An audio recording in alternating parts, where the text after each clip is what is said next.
Sejam muito bem-vindos a mais um Pod Cristo. Hoje estamos aqui com meu amigo Manassés Padilha, meu amigo de longa data, até tem uns testemunhos, umas lembranças, vamos ver se hoje ele vai falar. Vocês que nos acompanham pelas redes sociais e o canal do YouTube, se inscreva no canal, deixe seu like, comente e compartilhe. Maná, seja bem-vindo. Maná é os íntimos, né? Manassés, seja bem-vindo ao Pod Cristo. Obrigado, Guilherme. Deus abençoe. Paz do Senhor em primeiro lugar, né? Amém. Obrigado pela oportunidade de a gente estar aqui conversando um pouco da palavra de Deus e também contar um pouco das histórias, né? Nossa caminhada aí.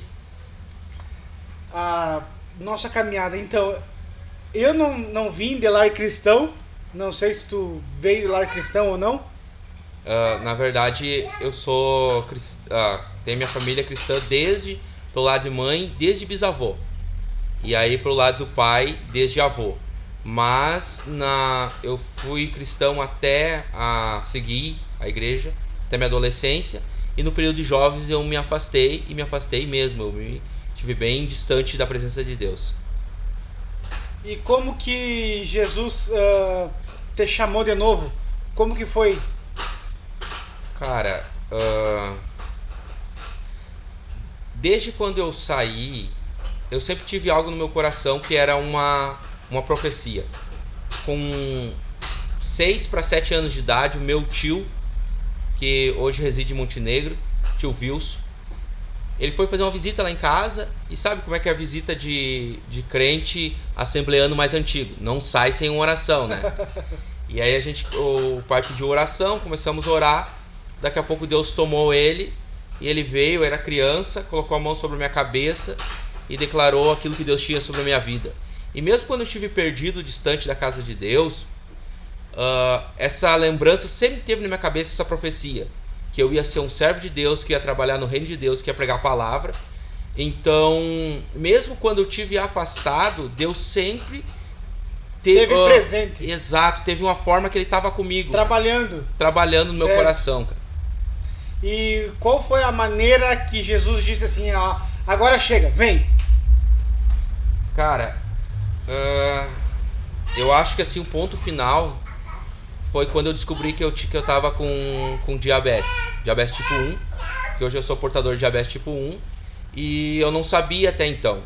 Entre os 16, 17 anos eu descobri. E interessante que eu tinha sonhos durante aquele período ali, que as coisas, eu sonhava uma coisa hoje, dali a 15 dias acontecia. Aí sonhava uma coisa daqui a uns dias e daqui a pouco acontecia de novo. E o que aconteceu? Deus começou a trabalhar de que forma? Começou a apressar isso. Eu comecei a sonhar um dia e no outro dia já se realizava aquilo que eu sonhei. E o último sonho que eu tive, eu estava num lugar que a gente frequentava e eu tinha levado um tiro na cabeça. Longe de mim. Eu acordava daquele pesadelo com aquele estralo na mente, assim, na cabeça, como realmente tivesse levado. E tanto é que eu evitava até ir para estes lugares. Os meus amigos queriam ir para essa região, eu não ia para lá por causa daquele sonho. Forte. E foi aonde foi Deus trabalhando com essa questão do espiritual, que foi os sonhos, e na questão do físico, biológico, que foi a doença, né? Forte. Certo. E isso me fez, então, voltar para Cristo, buscar refúgio nele. E eu voltei todo arrebentado, né? Todo arrebentado. Um mundão aí. E eu digo assim que o mundo, para mim, se eu pudesse resumir o mundo em uma palavra, eu resumiria em ilusão. Porque eu fui buscar algo, eu fui com a intenção de encontrar algo que eu nunca consegui ter, que foi felicidade verdadeira. Não ia achar. Vocês que estão nos acompanhando pelas redes sociais, escutando o Nenezinho, é o filho do Manassés. Aqui é um lugar tranquilo, agradável. Eles não estão aparecendo no vídeo, mas tá a esposa dele, o filhinho dele, estão brincando. E o Manassés, até eu lembro, eu não era batizado ainda nas águas. Creio eu que era uma primeira ou segunda pregação tua. Tu tava pregando e daí só tinha eu sentado na igreja e o Manassés pregando e um outro amigo nosso. Era 3. Era esse amigo nosso, o Patrick. O Manassés pregando que era tu. E eu sentado que era a ovelhinha. Nós 3. A pregação foi feita pra mim. Eu lembro até hoje que foi do jugo da servidão. E conta aí, o que tu achou da primeira experiência? Eu nem pensei que eu ia um fim pra frente aí, cair nas águas, né? Virar evangélico. Eu jamais pensei. Na verdade, essa mensagem tem história. A história é o seguinte: naquele período de tempo, ainda começando, a gente ensaiava as mensagens em casa. Estudava a palavra, depois que estudava, preparava o texto, colocava no esboço e ainda tirava tempo para tu ensaiar ela em casa. Não é de barbado, treme, né? Até hoje treme, não. Pode ser o mais velho na obra, assim, não tem. Botou a mão no altar, no microfone, não é de barbado. Tem que ter um compromisso, uma seriedade, senão não vai. E assim como grandes pregadores que a gente ouve testemunho deles, que eles pregavam até para as árvores, pregava para os vegetais, eu no meu quarto pregava para mim mesmo, colocava um púlpitozinho e pregava para mim mesmo. E vou te dizer, aquele dia no meu quarto caiu uma glória, um fogo do céu, um renovo. Ganhou a alma para Jesus. Fui pro culto pensando, hoje eu vou arrebentar. Cara, foi uma das pregações mais difíceis que eu ministrei. Porque eu achei que seria algo e foi outro. Mas eu lembro ainda do teor da mensagem. A mensagem foi falando sobre uma unção que quebrava jugo. Amém. Uma unção que quebrava jugo. E eu lembro que o Guilherme foi o rapaz que foi pra frente, que recebeu a mensagem. E até esse pouco tempo atrás a gente estava conversando sobre isso, né? Sobre que eu creio piamente que Deus tem uma unção sobre a vida e o teu ministério, Guilherme, de quebrar julgos, Glórias. de chegar em lugares e mudar cativeiros. Oh, glória. Foi isso que Deus me deu aquele dia. E às vezes a gente acha que está preparado para uma multidão, e na verdade Deus quer que a gente pregue para uma pessoa. Isso é bíblico, né? Quando Jesus vai cruzar para Samaria, ele prega, no primeiro dia ele prega para uma alma. Só que o efeito da mensagem para uma alma faz que no segundo dia de mensagem dele, ele pregue para uma cidade inteira. Então, às vezes a gente acha que está preparado para muita gente e Deus quer que a gente pregue para uma alma. E essa mensagem entregue no coração certo, no solo exato, vai ter uma produtividade, um retorno muito grande na frente. Amém. Até tu disse, ministério de virar cativeiro, né? É forte isso daí, né? Porque tu chega em determinados lugares, as pessoas passando dificuldade, e daí tu tem que levar uma palavra, tem que mostrar o caminho que é Jesus, né? E tem acontecido, viu? Glória a Deus. Tem acontecido. Eu vi que tu tem um livro aí. Esse livro aqui é do pastor Marciano Silva. Conheço o Marciano. O Marciano Silva Eu até tenho um livro dele aí que eu já li também. Tem. Só não vai dizer que esse é o mesmo. Não é o mesmo. Esse aqui é o legado de Timóteo para esta geração. Uhum. É um livro da minha biblioteca pessoal, mas eu trouxe para te dar, tá? Glória presente a Deus. Aí, ó. Muito obrigado. Obrigado por esse presente, Jesus. Amém. Inclusive aí tem uns sublinhados aí, que foi alguma coisa que eu tirei nota que eu sublinhei, tá? Muito obrigado. Deus abençoe. Mas... eu gosto de ler, viu? Amém. Esse livro aí fala muito do legado que nós, como pregadores da palavra... Os Timóteos, né? Exato, temos que deixar. Eu já li 10 verdades sobre ministérios, até o pastor Gadiel Brizola me presenteou. E cadê os Timóteo? É pra te ver que então a gente tá no foco, né? Cadê os Timóteo? Agora tu me deu Timóteo que eu já peguei o mistério. Opa, então estamos no caminho. Na verdade, eu tava em casa e eu tava pensando a gente já tinha falado sobre estar aqui. Eu tô visitando meus pais aqui, aproveitar o Natal, final de ano. E Deus tocou no meu coração para trazer um presente, eu não sabia o que, e eu tava pensando que ia um livro. E na manhã de ontem, Deus me guiou para esse, né? Esse legado de Timóteo, que fala justamente a disputa no coração de Timóteo. Porque Timóteo tinha um pai que era um gentil e uma mãe que era judia. A avó e mãe, que é a avó Lloyd e a mãe Eunice, que delegam essa fé para o coração de Timóteo. Só que quando Timóteo se torna homem, ele tem que fazer uma escolha. Qual que é a escolha? Ou eu sigo o mundo do meu pai, ou sigo o mundo da minha mãe. O mundo da minha mãe é Deus, o mundo do meu pai é a cultura grega. E a gente vai ver que esse homem segue o mundo da mãe dele, a fé não fingida, e se torna o grande pregador, o Timóteo que a gente conhece hoje. Amém. E o livro é bem como eu gosto, fininho, porque eu gosto de meditar, acabar de ler e passar pro próximo. Eu não consigo pegar livros muito extensos, porque eu não consigo despachar ele. E assim eu medito na mensagem, gostei, porque eu tenho muitos fininhos ali. E agradeço mais uma vez, vou meditar bastante. Muito obrigado. Isso aí. E um testemunho de vida, Manassés. O que tu tem para deixar pro pessoal que nos acompanha pelas redes sociais, pelo YouTube? Porque muitos sentaram nesses sofás e o vídeo se estende o mundo inteiro, vai muito, e sempre alguém comenta: ah, é pra mim, tem o meu parente aqui, amém, Deus abençoe vocês, conheço a pessoa que está sentada aí, conheço o irmãozinho, um abraço. Isso envolve a obra.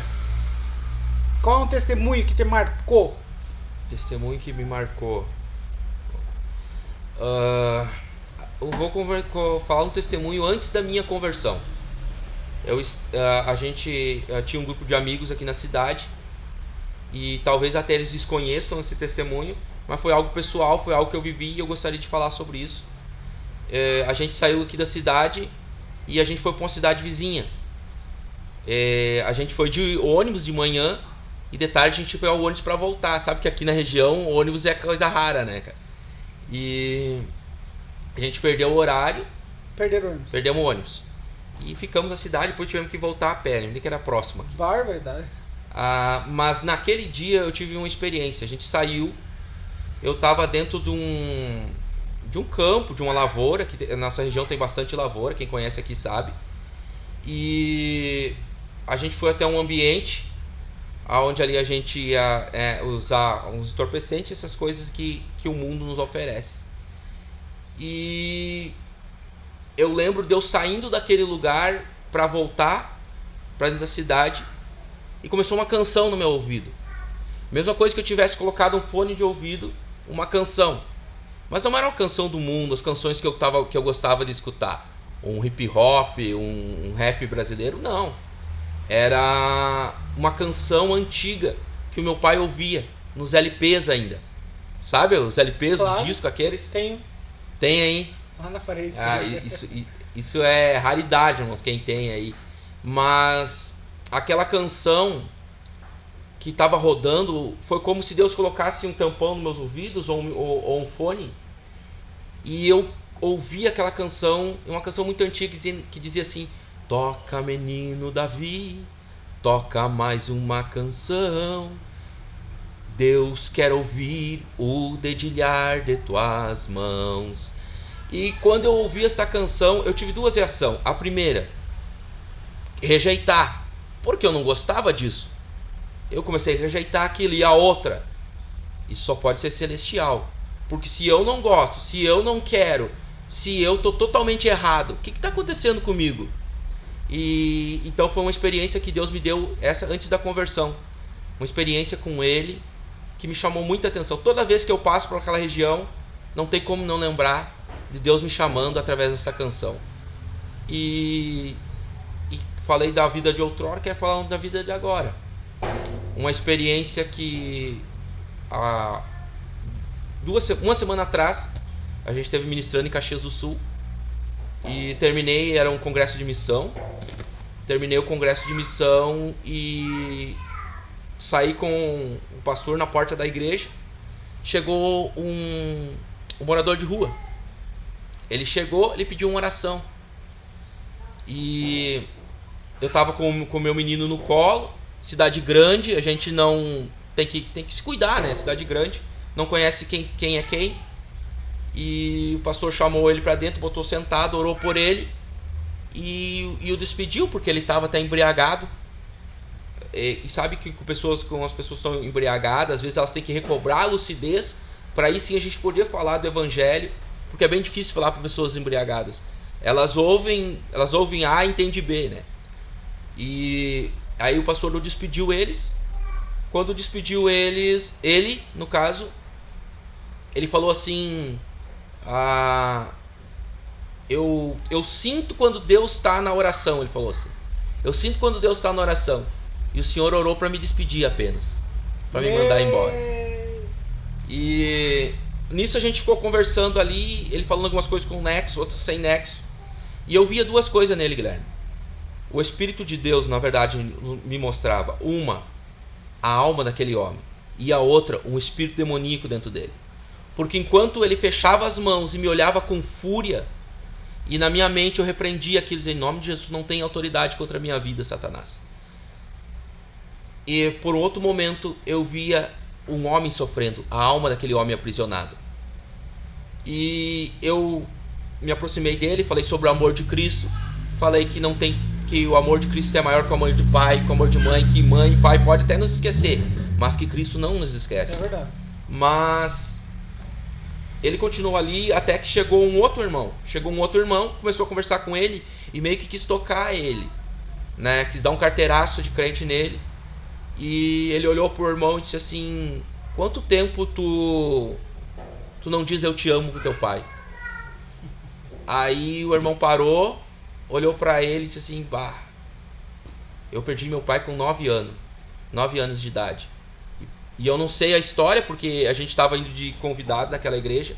Aquele irmão perdeu o chão, ficou sem palavra. E aquele cara se virou pra mim e ele pediu um abraço. Ele olhou pra mim e disse assim: bah, pastor, tu tá bem arrumadinho, né? E ele todo sujo, todo maltrapilho. E ele disse assim: mas eu quero um abraço do senhor. E eu disse: não, prontamente, vem cá. Entreguei o Pedrinho para minha esposa, peguei, abracei ele, soltei ele pediu novamente um abraço. Eu abracei ele de novo. E tu vê como que a gente é mesquinho às vezes, porque Deus está trabalhando e a gente fica preocupado com as coisas materiais. Naquela hora eu pensei no meu celular no meu bolso, né? Segurei um pouco mais forte a mão dele, o braço dele aqui assim, né? E quando eu soltei ele disse assim: eu senti Deus na tua vida. Esse moço tem Deus na vida. No momento eu não compreendi tanto quanto depois, quando eu fui orar, quando eu fui falar com Deus. Porque quando eu fui falar com Deus, Deus me mostrou a alma dele e aquele espírito demoníaco tormentando a alma dele. E quando eu disse que Jesus amava ele, não sentiu tanto efeito quanto ele sentiu o amor de Deus através de um ato, que foi eu abraçar ele. Forte. Na condição que ele estava, ele se sentia abraçado. E o Espírito de Deus me falou: tem muitas pessoas que elas são céticas, porque elas não conseguem sentir mais o amor de Deus através das pessoas que ministram, através das pessoas que vivem o Evangelho. Então foi uma experiência então de outrora, da vida de outrora, e uma experiência de agora também bem recente. Eu sei que tu é um pregador, um baita de um pregador aí, já tive várias oportunidades de te ver pregando. Teu ministério é pregoeiro do Evangelho. Esse testemunho é muito forte, porque até então, uma vez aconteceu isso, tinha um cara sentado na frente da igreja, se fazendo de mendigo, tava até, que nem eles o gaúcho, fedendo a urina, né? Mas ele estava disfarçado, era um disfarce, ele era crente, e cada um chegava ali e não dava bola para ele, tá? Uns ali meio assim, outros não ignoraram. Ele sentou do lado das senhoras, as senhoras meio se constrangeram, o cheiro ruim, o odor ali, meio assim. Ele pediu, tudo humildezinho, pediu uma oportunidade para falar alguma coisa. Só o pastor tinha convidado ele, mas a igreja inteira não conhecia ele. E daí, o que é? Não vou dar oportunidade. Não dá. Tá, só um pouquinho. E ele cantou um hino aí e entrou em mistério e falou em línguas, e a igreja se atracou a chorar, tá entendendo? Por cargas d'água, vai saber se não era um teste celestial da tua parte e da parte dos rapazes também, que até Deus usa quem Ele quer, da maneira que Ele quer, Ele faz o que Ele quiser. Ele é o grande eu sou, Ele pode todas as coisas. E entrou lá e disse, poderia muito bem falar de outros assuntos determinados, mas falou: quanto tempo tu não dá um abraço no teu pai? Opa, Mistério. Falou outra, eu vi que tu fez uma oração só para me despedir. Falou também da tua parte, ele sentiu, falou a verdade. E Deus manda, cara. Deus manda. É que eu procurei, naquela situação, Guilherme, eu procurei observar e entender o que estava acontecendo. Certo. Antes de agir. Porque eu também senti vontade de colocar a mão na cabeça dele e repreender o espírito demoníaco, sabe? Como a gente é acostumado como assembleano, né? Bota a mão na cabeça, repreende e liberta. Mas Jesus, por muitas vezes, ele curou a alma da pessoa para depois libertar ela. A mulher samaritana, primeiro Jesus tem um encontro com a alma dela para depois libertar o corpo dela daquilo que prendia ela. Ou seja, tem muitas coisas que um abraço pode curar. É claro que nesses momentos a gente, como ser humano, a gente se preocupa com a nossa integridade física da nossa família, mas certamente quando a gente é guiado por Deus, Deus nos coloca em situação que a gente precisa demonstrar o amor de Deus. Eu ouvi uma vez um testemunho de um pastor conhecido dos Gideões Missionários, e ele falou que tinha um homem cancerígeno, com câncer na laringe, e ele usava uma máscara porque o odor da boca dele era muito grande. Só que Deus queria curar ele e ele não tinha fé para ser curado, porque ele não reconhecia Deus por causa que não sentia o amor de Deus. E o Espírito Santo disse para esse pastor para tirar a máscara dele, pegar a máscara dele e comer a máscara dele.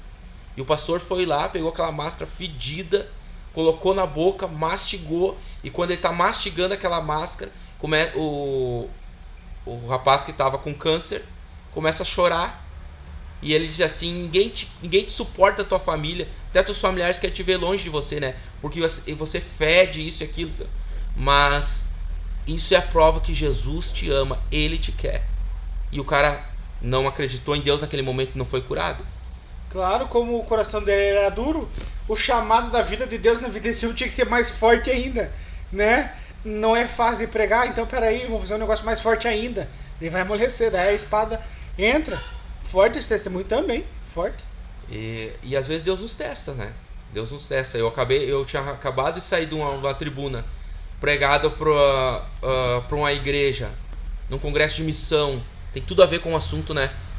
E uma coisa é a gente estar pregando com o microfone na mão, outra coisa é a gente poder viver essa experiência no tete a tete ali.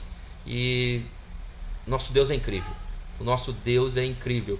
Ele é o Deus das multidões, mas Ele também é o Deus do anonimato. Ele nos encontra em lugares aonde ninguém chega. Ele é capaz de nos colocar lá. Amém, glórias. Testemunho forte. Eu gosto de ouvir bastante experiências. A gente vai também, estava pregando o Marco Feliciano ali em Ibirubá.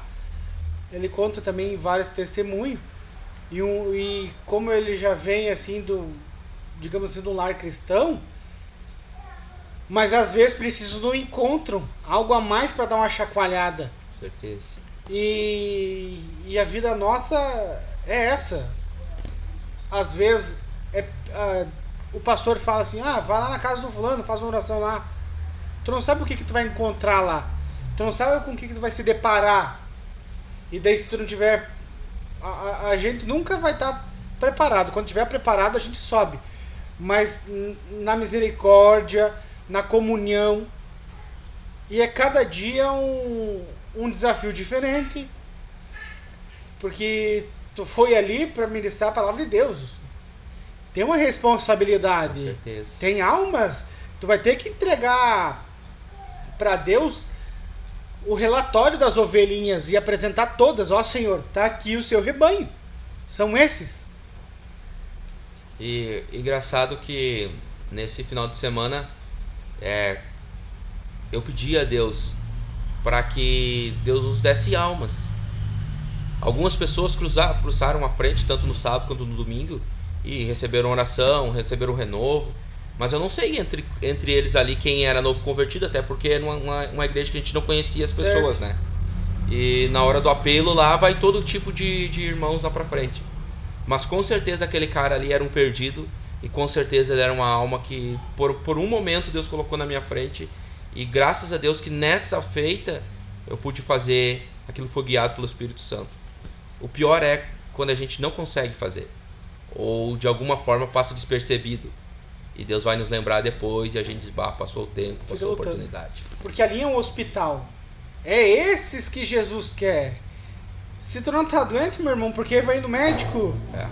Se não tá precisando de Deus, de Jesus, Jesus é o seguinte, as pessoas vinham até Jesus. Jesus não pega ninguém pelo braço, ninguém à força. A mulher do fluxo de sangue, Jesus ia passando. Ela foi até ele, tocou na orla e ficou curada. Muitos talvez iam atrás só para ver curiosidade ou buscar algo de seus interesses, mas acabavam vendo coisas ali que realmente é sem explicação, como um cara entra aleatoriamente numa igreja no final do culto, até mesmo para edificar a tua fé, né? E para dar uns, digamos assim, entre aspas, um chacoalho nos irmãozinhos ali, ó, é assim. Quanto tempo faz dar um abraço ao pai, ou o outro lá tá fazendo uma oração só para eu sair de uma vez, para parar de incomodar, mas tu vi que tu é diferente. Isso daí constrange, quebra também o vaso, né? Porque o vaso se quebrou na mão do oleiro, não foi o oleiro que quebrou o vaso. É diferente, né, mano? Certeza. E a questão da mensagem do Evangelho, Paulo vai dizer a Timóteo no seu segundo livro, uma orientação de Paulo a Timóteo é que, Timóteo, o único caminho, o único recurso que Deus deixou para manifestar a graça é o Evangelho. Porque o Evangelho vai manifestar a graça, ele vai trazer luz, ele vai trazer vida e ele vai mostrar que Jesus venceu a morte. Então, não há outro caminho. A gente pode... Timóteo já era diácono? Nesse tempo, Timóteo já ia ser chamado a pastor já. Para pastorear, Paulo está chamando ele, e é muito lindo a história de Timóteo. Por quê?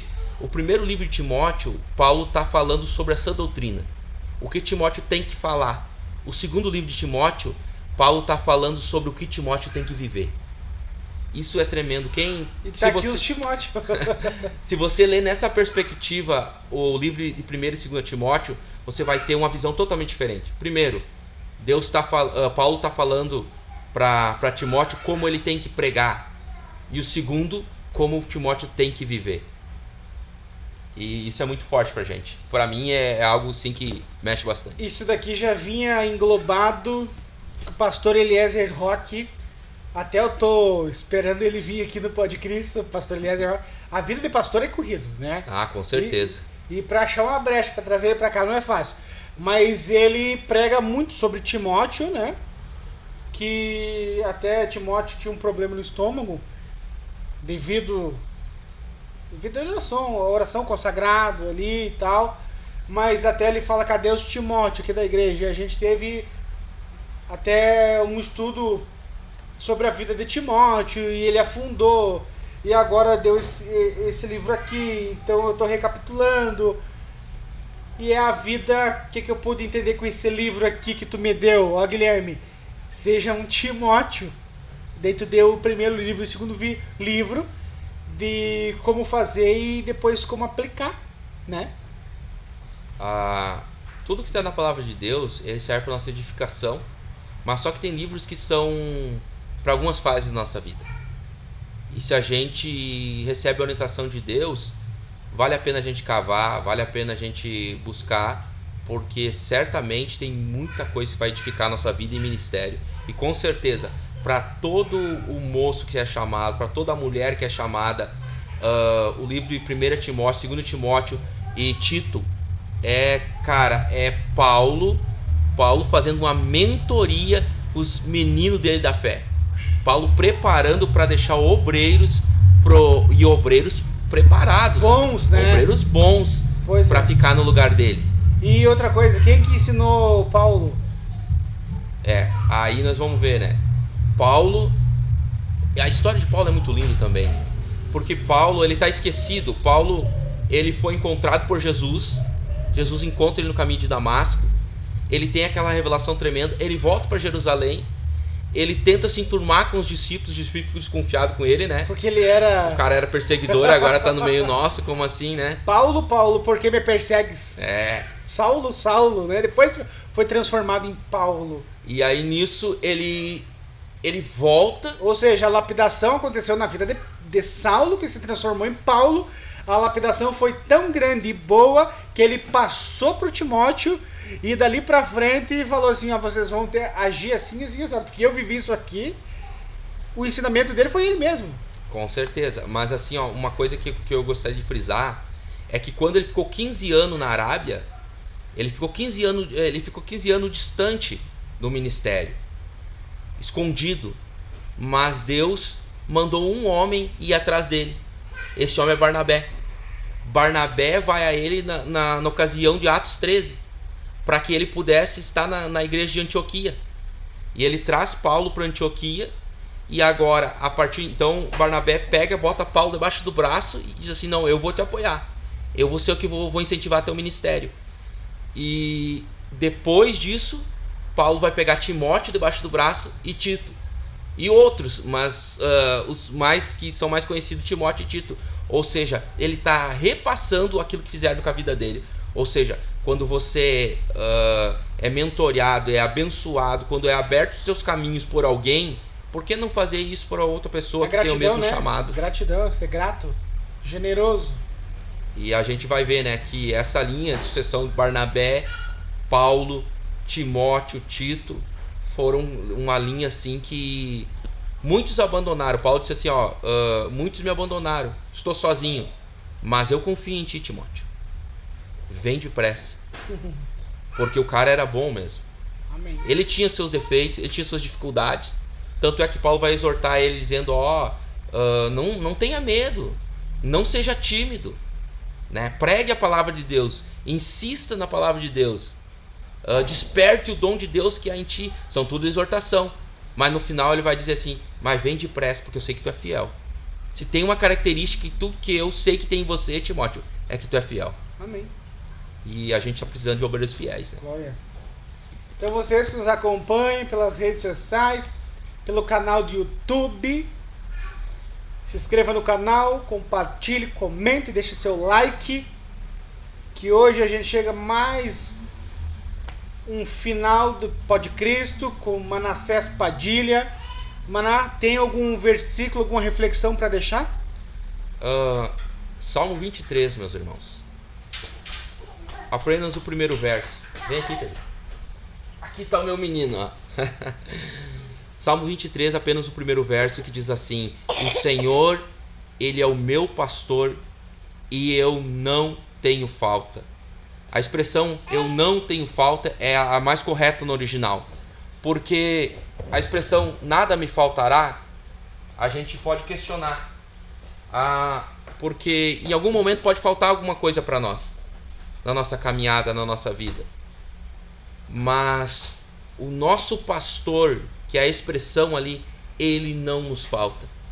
Porque se as coisas nos faltam, o Senhor Jesus jamais nos faltará. Glórias. Há momentos que você pode ficar até pensando, não veio o recurso, a porta não se abriu, eu orei, não chegou, mas tenha certeza de uma coisa: o nosso Senhor, Ele não nos falta. Amém. O Senhor é o nosso pastor e Ele não nos falta. Amém. Então Deus abençoe a tua vida, teu ministério, a tua família. Muito obrigado por vir no Pod Cristo. Amém, Guilherme. Muito obrigado também. Eu agradeço a sua oportunidade. A gente está um pouco conversando da palavra de Deus, um pouco das histórias aí do ministério, e que Deus possa prosperar e que venham muitos outros Pod Cristo, e quem sabe aí com o pastor Eliezer logo, né? Amém. Esse homem de Deus aí. Então, muito obrigado. Deus abençoe a todos.